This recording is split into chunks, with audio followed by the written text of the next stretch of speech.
শুধু মসজিদকে আল্লাহর ঘর বিশ্বাস করে, গোটা পৃথিবী আল্লাহর এইটা বিশ্বাস করে। আপনারা বলেন তো, গোটা পৃথিবী আল্লাহর বিশ্বাস করলে তার ক্ষতি কেমন? ক্ষতি নাই? জয়পুরহাট থেকে একজন আমাকে মোবাইল করে কয়, হুজুর কেমন আছেন?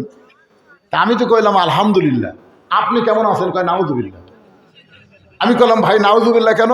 বলে হুজুর এই মসজিদের মুয়াজ্জিন আযান দিয়ে একামত দেয়, কিন্তু ইমাম নাই। তো ইমাম নাই কেন? বলে ইমামকে কয়েকদিন হলে পুলিশ খুঁজতেছে, ইমাম যে কোন জায়গায় লুকা আছে আমরা আর খুঁজে পাচ্ছি না। আমি কইলাম মুয়াজ্জিন সাহেব ইমামরে পুলিশ কেন খোঁজে?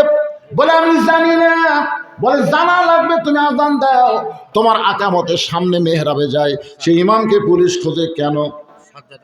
সাজ্জাদ আলী তালুকদার অসুস্থ মানুষ, 1200 টাকা দান করেছে, আল্লাহ তাকে পুরোপুরি সুস্থতা দান করেন। জোরে কন আমিন, জোরে বল আল্লাহুম্মা আমিন। বাবা এখন কিরকম ধরে রাখবেন, দেওয়া মাত্র দৌড়ালে ওয়াজে লাইন কেটে যাবে। একটু মনোযোগ দিয়ে শোনেন, ইমামকে কেন পুলিশ খুঁজতেছে? মুয়াজ্জিনকে আমি জানি না। আমি বললাম ভালো করে খোঁজ নাও, ইমাম কি সুদের ব্যবসা করে নাকি? মুয়াজ্জিনকে নাউজুবিল্লাহ, আমাকে 7 গ্রামের মধ্যে ইমামের চাইতে ভালো মানুষ নাই, 7 পাড়ার মধ্যে ইমামের চাইতে ভালো মানুষ নাই, তাকে পুলিশ খোঁজে কেন? আমি তো জানি না হুজুর। আচ্ছা ঠিক আছে। 2 দিন পরে মুয়াজ্জিন আমাকে মোবাইল করে বলতেছে ইমামের মারাত্মক দোষ আছে। আমি শুনতে উঠলাম, কে ইমামের কি মারাত্মক দোষ? আমি বললাম মারাত্মক দোষ কি? বলে হুজুর ইমাম বিশ্বাস করে মসজিদ শুধু আল্লাহর ঘর না, গোটা বাংলাদেশও আল্লাহ। খালি মসজিদ ভালো করলে হবে না, গোটা বাংলাদেশকে ভালো করতে হবে। আর গোটা বাংলাদেশকে ভালো করতে গেলে কোনো জাদু মন্ত্র দিয়ে ভালো করা যাবে না, আল্লাহর কোরআনের আইন চালু করতে হবে। ইমাম গোপনে গোপনে কোরআনের দল করে, এই খবর কে যেন থানার দিছে, তখন থেকে পুলিশ ইমামকে খুঁজতেছে। তাহলে গোটা বাংলাদেশ আল্লাহর, এই বিশ্বাসে যারা কোরআন বিজয়ের আন্দোলন করবে তাদেরকে পুলিশ খুঁজতে পারে, তাদের বিপদ আপদ আসতে পারে। ধরে কোন কথা ঠিক কিনা? ওয়ালা নাবলুওয়ান্নাকুম বিশাইইম মিনাল খাউফি ওয়াল জুই ওয়া নাকসিম মিনাল আমওয়ালি ওয়াল আনফুসি ওয়াস সামারাতি ওয়া বাশশিরিস সাবিরিন। হোসেন রাদিয়াল্লাহ বাতিলের বিরুদ্ধে লড়াই করে নিজের জীবন দিবেন। এমন সময় আব্দুল্লাহ ইবনে উমর হোসেনের কাছে গিয়ে বলল, হোসেন ভাই খামাকা গন্ডগোল করে লাভটা কি? খামাকা গন্ডগোল করে কি লাভ হবে? কারণ ইয়াজিদ বিশাল রাষ্ট্রপতি, বিশাল সৈন্যবহর তার আছে, তুমি সামান্য কয়জন নিয়ে তার সঙ্গে পারবে নাকি? হোসেন চোখের পানি বের করে, আব্দুল্লাহ রে তুমি কি তোমার বাবার কথা ভুলে গেছো? তোমার বাবা কিন্তু অর্ধ পৃথিবীর খলিফা ছিল, তোমার বাবা কিন্তু রাষ্ট্রপতি ছিল না, তোমার বাবা ছিল খলিফা। জোরে বলেন কি? বাংলাদেশে কিন্তু রাষ্ট্রপতি, বাংলাদেশে কিন্তু প্রধানমন্ত্রী, বাংলাদেশে কিন্তু খলিফা নাই। কারণ খলিফা নিজের ইচ্ছা মতো চলতে পারে না, খলিফা চলবে আল্লাহর হুকুম মোতাবেক। সুবহানাল্লাহ। জুমার দিনে হযরত ওমর হাজার হাজার সাহাবীর মধ্যে বক্তব্য দিচ্ছেন, খুতবা দিচ্ছেন। এমন সময় মাঝখান থেকে একজন সাহাবী দাঁড়িয়ে বলে, ইয়া আমিরুল মুমিনিন, আপনার খুতবা শুনবো না। ওমর ফারুক বললেন, আমার অপরাধ কি? বলে আমাদেরকে খাটো পাঞ্জাবি দিয়ে আপনি লম্বা জুব্বা পরে খুতবা দিচ্ছেন, যতক্ষণ পর্যন্ত লম্বা জুব্বার কাহিনী না বলবেন ততক্ষণ পর্যন্ত আপনার খুতবা শুনবো না। উমরের চোখ দিয়ে দর দর করে পানি পড়তেছে। উমর যদি রাষ্ট্রপতি হতো, উমরকে কিছু বলার আগে পুলিশ গিয়া ওরে ধরতে। ধরে কোন কথা ঠিক কিনা? পুলিশ গিয়ে ধরতে, তার সামনে কি বলিস, লেখটা লেখটা ঠিক করতো। কিন্তু হযরত ওমর রাষ্ট্রপতি না, আল্লাহর আইনে চলার কারণে সে হলো খলিফা, তার চোখ দিয়ে দর দর করে পানি পড়তেছে। এমন সময় আব্দুল্লাহ ইবনে ওমর 6 লক্ষ হাদিসের হাফেজ, 30 পারা কোরআনের হাফেজ। জোরে কোন সুবহানাল্লাহ। বাবার পাশে গিয়ে বলে, রে নবীর সাহাবীরা, খাটো পাঞ্জাবি হলেও তোমরা নতুন কাপড় পরে নামাজ পড়তে আইছো, আমার দিকে তাকায় দেখো, আমার পরনে কিন্তু নতুন কাপড় নেই। সমস্ত সাহাবীরা, আব্দুল্লাহ আজকে জুমার দিন নতুন কাপড় কেন পরলে না? আব্দুল্লাহ বলতেছে, আমি যদি নতুন কাপড় পরি তাহলে আমার বাবার জুব্বা কেমনে লম্বা হবে? গভীর রাত্রে আমার কাপড়ের টুকরাটুকু আমার বাবাকে দান করেছি, বাবারটা আমারটা মিলে এই লম্বা জুব্বা পরে খুদ খুতবা দেয়। এখন বলো খুতবা শোনা যায় কি না যায়? সঙ্গে সঙ্গে সাহাবীরা চিল্লায় বলে, আল্লাহর কোরআন দিয়ে যখন রাষ্ট্র চলবে এমন ভালো নেতা মুসলমান দেখতে পাবে। আপনার বলেন তো, ভালো নেতা দেখার আশা করা দরকার আছে না নাই? কথা কোন আছে না নাই? একটু মনোযোগ দিয়ে শুনবেন বাগানগ মুসলমানের মধ্যে। তাহলে এক নম্বর দল কারা? এবার খ্রিস্টান হুজুর বলতেছে গোটা বাংলাদেশের মধ্যে এক নম্বর মুসলমান দল আছে, তারা শুধু মসজিদকে আল্লাহর ঘর কয় না, তারা গোটা বাংলাদেশকে আল্লাহর বিশ্বাস করে। আর আল্লাহর বিশ্বাস করার কারণে তারা কোরআন বিজয়ের আন্দোলন করে। এরকম একটা দল আমাদের বাংলাদেশে আছে না নাই? করে কথা বলেন, আছে না নাই? আমি নাম বলতেছি না, একটু মনোযোগ দিয়ে চিন্তা করলেই আপনারা বুঝতে পারবেন শুধু কোরআনের ওয়াজ শোনার জন্য আল্লাহ কোরআন পাঠায়নি। কারণ আপনারা যে ওয়াজ শুনতেছেন তার চাইতে আবু জেহেল ভালো শুনেছে। আপনারা তো বসার জায়গা পাচ্ছেন, আবু জেহেল কিন্তু বসার চান্স হয়নি। সারা দাঁড়িয়ে দাঁড়িয়ে কোরআন শোনার পরে সকালবেলাকে মিটিংয়ে বলতেছে এত সুন্দর কোরআনের বাণী, রাতটা কোন দিক দিয়ে গেল আমি বুঝবারই পারিনি। আবু সুফিয়ান বলে, নেতা যেই কোরআন শুনতে আপনি রাত কোন দিক দিয়ে গেল বুঝবার পারলেন না, সেই কোরআনকে ধরলে অসুবিধা কোন জায়গায়? আবু জেহেল বলে, আবু সুফিয়ান রে, এই কোরআনকে ধরলে অসুবিধা কোন জায়গায় যদি শুনবার চাস তাহলে তোর কানটা আমার মুখের কাছে দে, কেন হক কথা জোরে বলা যাবে। কোরআন ধরলে অসুবিধা কি? এটা হক কথা, এ হক কথা জোরে বলা যাবে। দেশে আইলো কলিকাল, ভেড়া সাঠে বাঘের গাল। বাংলাদেশে আইলো কলিকাল, ভেড়া সাথে বাঘের গাল। ভেড়া কার গাল চাটতেছে? বাঘের গাল। ভেড়া হলো বউ আর বাঘ হলো স্বামী। বউ স্বামীর গাল চাটতেছে আর বলতেছে তোমার মাও ভালো না, তোমার বাপ ভালো না। বাঘ খালি কয় গাল চাটলে আর ঘুম ধরবে। ঘুমের মধ্যে বলতেছে ঠিকই কইছিস রে, ঠিকই কইছিস, এ বুড়া বুড়ির সাথে আমিও থাকবার চাচ্ছি না। বউ খালি লাইক দিচ্ছে, বুঝতেছেন না?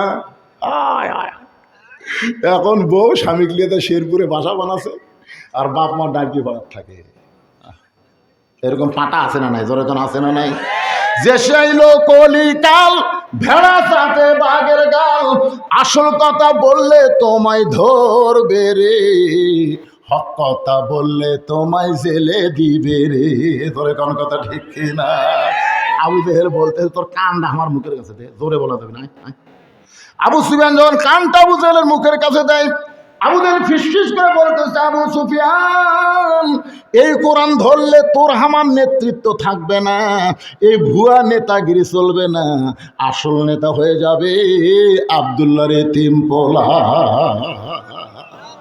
সেই কোরআনের ওয়াজ শুনবেন কিন্তু বাস্তবে আল্লাহর কোরআনকে ধরবেন না। একটু মনোযোগ দিয়ে শোনেন। হোসেন বলতেছে আব্দুল্লাহ রে, তোমার বাবা ছিল খলিফা, ওসমান গনি ছিল খলিফা, আমার বাবা আলীও ছিল খলিফা। আলীও ছিল কি? কথা কর না কেন? খলিফাতুল মুসলিমিন হযরত আলী। হযরত আলী দুনিয়া থেকে বিদায় নেওয়ার পরে আমিরে মুয়াবিয়া তার সন্তানকে রাজত্ব দিয়ে এই দুনিয়া থেকে চলে যাবে। আমি হোসেন এটা মেনে নিতে পারি না। কারণ যখন খলিফা হবে তাকে শুধু রাষ্ট্রপতি হলে চলবে না, তাকে মসজিদের ইমামতিও করা লাগবে। বাবান এত পাওয়ারফুল কথা হোসেন পাইছে কেমনি? কারণ একজন নেপোলিয়ন বলেছে ভালো একটা সন্তান যদি পাওয়ার চাও তাহলে ভালো একটা মায়ের দরকার। জোরে বলেন কিসের দরকার? আমি আপনাদের কাছে একটু বলবো বোঝানোর জন্য হিকমতের সাথে। আপনারা বলেন তো হোসেনের মায়ের নাম কি আর ইয়াজিদের মায়ের নাম কি? বাংলাদেশে এমন নেতা নেত্রী আছে তাদের কিন্তু বাপ মায়ের খোঁজ পাওয়া যায় না। জোরে কোন কথা ঠিক কিনা? আপনারা বলেন তো হোসেনের মায়ের নাম সবাই জানেন? এ কথা কন না কেন? জানেন? কিন্তু ইয়াজিদের মায়ের নাম কেউ জানেন? আজকে শোনেন, ইয়াজিদের মায়ের নাম হলো লাইসা বিনতে সাইবা। মনে রাখবেন, ইয়াজিদের মায়ের নাম হলো লাইসা, তার নানার নাম হলো সাইবা। ধরে কারণ নানার নাম কি? ইয়াজিদের দাদার নাম হলো মাবিয়া। ইয়াজিদের দাদির নাম হইল হিন্দা। এই হিন্দা কিন্তু আমির হামজার কলিজা চাবায় খাইছে। একটু মনোযোগ দিবেন, ওই হিন্দার পেট থেকে যে সন্তান হয়েছে তার নাম হলো মাবিয়া। আর হোসেন যে মায়ের পেট থেকে হয়েছে সে মায়ের নাম হলো ফাতেমা। ওই মায়ের বাপের নাম হলো আল্লাহর নবী, আর হোসেনের নানির নাম হলো খাদিজাতুল কুবরা। ধরে কর না সুবহানাল্লাহ। মুসা বলতে আল্লাহ আমার জীবনটা আপনার জন্য আমি অক্ষ করে দিলাম। এইটা বোঝানোর জন্যই কিন্তু আপনাদের এত দূর পর্যন্ত নিয়ে গেছে। একটু খেয়াল করবেন, গভীর রাত্রে ফাতেমা স্বামীর বুকের মধ্যে মাথা লুকায় কাঁদতেছে, স্বামী গো আমার দোয়া আল্লাহ কবুল করেছে। আলী বলতেছে ফাতেমা তুমি কি পাগলি নাকি, দোয়া কবুল করছে আনন্দ করো, কান্দ কেন? ফাতেমা বলে স্বামী গো কি দোয়া কবুল করছে আপনি কি শুনবেন না? আলী বলতেছে বলো কি দোয়া? ফাতেমা বলতেছে আল্লাহ তাআলা আমার পর্দার ভিতরে মৃত্যু দিবে, এই দোয়া কবুল করছে। আলী বলতেছে পাগলি রে, যে সারা জীবন পর্দার মধ্যে থাকলো তার মৃত্যু তো পর্দার মধ্যেই হবে। আর বাংলাদেশে সারা জীবন বেপর্দা আর মরার পরে পর্দা। ধরে দণ্ডটা ঠিক কিনা? আমাদের বাংলাদেশে মেয়ে মানুষের জন্য কয় কাপড়? আপনাকে এলাকাতে কি মেয়ে মানুষ কাপড় দেয় না? তো সবাই কথা কন না একেবারে, মেয়ে মানুষ কয় কাপড়? খালি 5 কাপড়। খাটনি পর্যন্ত চাদর দিয়ে ঢাকাতে হয়েছে না? সবাই বলে বাবা মেয়ে মানুষের লাশ দেখা জায়েজ নাই, চাদর দিয়ে যখন খাটনি ঢাকিছে তখন ফেরেশতারা ঘুরতেছে আর বলতেছে আল্লাহ ই তো গোটা পাড়া ঘুরিছে, এই মেয়ে মানুষ গোটা পাড়া ঘুরিছে, দাঁড়িয়ে পাড়ার এমন করে মরদ নাই দেখছি না। 5 কাপড় দিয়ে এই চাদর দিয়ে ঢাকাতে। আল্লাহ বলতেছে এটা বাংলাদেশ রে, এরা বাঁচতে মানে না রে, মরার পরে মানে রে। আমার মায়েরা পর্দার অন্তরে যারা বসে আছেন শোনেন, সারা জীবন যদি পর্দার মধ্যে না থাকেন মরার পরে 5 কাপড় দিয়ে কোনো লাভ হবে না। এইটা ভুয়া কথা। জীবিত অবস্থায় পর্দার ভিতরে থাকা লাগবে। সারা জীবন কোরআনের বিরুদ্ধে চারণ করলেন, মরার পরে আপনার নামে কোরআন খতম দিয়ে দোয়া করলে কোনো লাভ হবে না। কারণ কোরআন মরা মানুষের জন্য নয়, কোরআন হলো জীবিত মানুষের হেদায়েত। সুবহানাল্লাহ কলবি ঠিক ঠিক, একটু জোরে বলেন ঠিক। বাজানে এক টানা ওয়াজ করবো, কষ্ট নিয়েন না। মা ফাতে বলে স্বামী গো কবে আমার মৃত্যু হবে এইটা কি শুনবেন না? আলী বলে ফাতেমা মরার কথা কেউ বলবার পারে না, কে কখন মরবে এটা কেউ বলতে পারে? জোরে কান পারে? ফাতেমা বলতে স্বামী গো আল্লাহ যদি জানাই তাহলে কি বলতে পারবে? আলী বলতে তাহলে অবশ্যই বলতে পারবে। ফাতেমা বলতেছেন আল্লাহ পাক আমাকে জানাইছেন আজকে গভীর রাত্রে ফাতেমার মৃত্যু হবে। গাছের গোড়া কাটলে গাছটা যেমন ঠাস করে পড়ে যায়, হযরত আলী কামড়ে পড়ে গেলেন ঘরের মাঝে। মা ফাতেমা মুস্কি মুস্কি হেসে ওই স্বামীর মাথাটা উরাতের উপরে নিয়ে কপালে একটা চুমা খায়। যিনি গভীর রাত্রে মৃত্যুবরণ করবেন তিনি হাসতেছেন। তার মানে বোঝা গেল মুসলমান মরা কোনো কষ্টের কথা না, মুসলমান মরাটাই হলো সুখের খবর। জোরে কোন ঠিক কিনা? মুস্কি মুস্কি হাসতেছে, গভীর রাত্রে মারা যাবেন। সেই মানুষটা মুস্কি মুস্কি হেসে স্বামীর কপালে চুম্বন দেয়, বলে স্বামী গো এমন করে আপনি কাঁদবেন না, কারণ দুনিয়া থাকার জায়গা না, আসলে যাইতে হবে। আজকে মসজিদের জন্য এক কোটিপতির কাছে গিয়ে বলতেছে ভাই আল্লাহর ঘরে 10 বস্তা সিমেন্ট লাগবে। আচ্ছা আমার বিল্ডিং করতে করতে আমি খুব অহত আছি ভাই রে, আমার এই বাড়ি করতে করতে আমার হাতে টাকা নাই, মাফ কর। আপনার বলেন তুই ভালো আছে না পাগল হয়ে গেছে? ইয়া আইয়ুহাল ইনসান, আল্লাহ বলেছে ইয়া আইয়ুহাল ইনসান মা গররাকা বিরাব্বিকাল কারীম। কিসের মায়ায় কিসের ধোকায় পড়ে তোমরা তোমাদের আল্লাহকে ভুলে গেলে? আজকে আল্লাহর ঘরের জন্য টাকা চাওয়া হলো, না দিলেন পরে দেবেন। আপনি তো জানেন আপনি খাড়ায় মরতেছেন না, নাকি তো? আপনি জানতেছেন না? আপনি তো জানেন আরো 10 বছর আপনি বাঁচবেন, পরে দান করবেন। পরের কথা চিন্তা করা যাবে না। আজকে আপনার জীবনের শেষ দান হবার পারে। জোরে কোন কথা ঠিক কি না? আসেন ভাই। মা ফাতে বলে স্বামী গো আপনি হলেন একজন শিক্ষিত মানুষ, আপনি হলেন পৃথিবীর সবচাইতে বড় শিক্ষিত, আপনি হলেন পৃথিবীর সবচাইতে বড় বীর, আর মরার খবর শুনে আপনি পড়ে গেলেন।